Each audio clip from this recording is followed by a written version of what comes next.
नमस्कार दोस्त, मैं हूं आपकी गीता।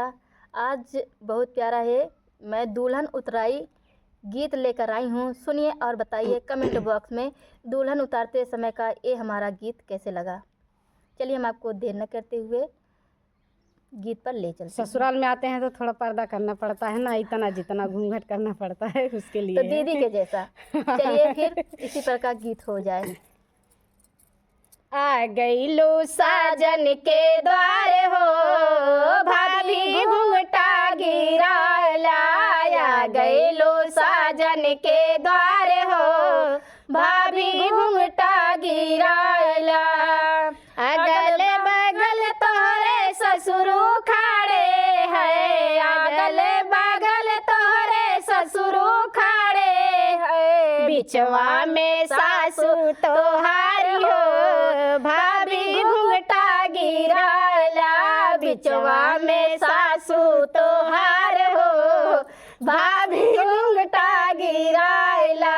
आ गईलो साजन के द्वार हो, भाभी घूंघटा गिराला। आ गईलो साजन के द्वार हो, भाभी घूंघटा गिराला। अगल बगल तोहरे जेठवा खड़े हैं, अगल बगल तोहरे जेठवा खड़े हैं। बिचवा में जेठनी तोहारी हो, भाभी घूंघटा गिराला। बिचवा में जेठनी तोहारी हो, भाभी घूंघटा गिराला। आ गईलो साजन के द्वार हो, भाभी घूंघटा गिराला। आ गईलो साजन के द्वार हो, भाभी घूंघटा गिराला। अगल बगल तोहरी ननदी खड़ी है, अगल बगल तोहरी ननदी खड़ी है। बिचवा में साजन तोहार हो, भाभी घूंघटा गिराला। बिचवा में साजन तोहार हो, भाभी घूंघटा गिराला। आ गईलो साजन के द्वार हो, भाभी घूंघटा गिराला।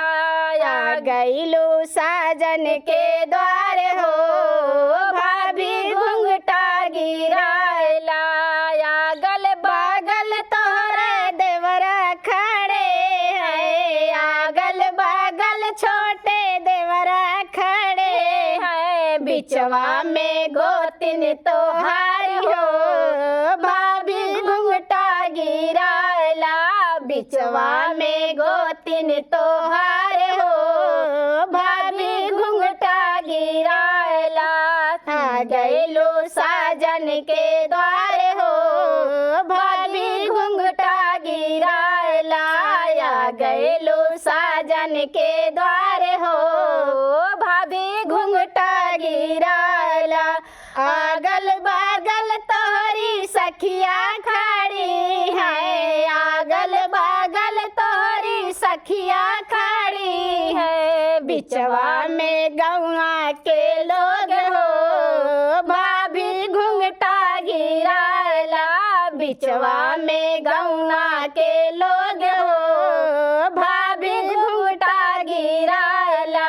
आ गईलो साजन के द्वार हो, भाभी घूंघटा गिराला। आ गईलो साजन के द्वार हो, भाभी घूंघटा गिराला। तब तक के लिए धन्यवाद दोस्त। ये हमारा दुल्हन उतराई का गीत कैसे लगा कमेंट बॉक्स में ज़रूर बताना दोस्त। मैं फिर मिलूँगी नेक्स्ट वीडियो में।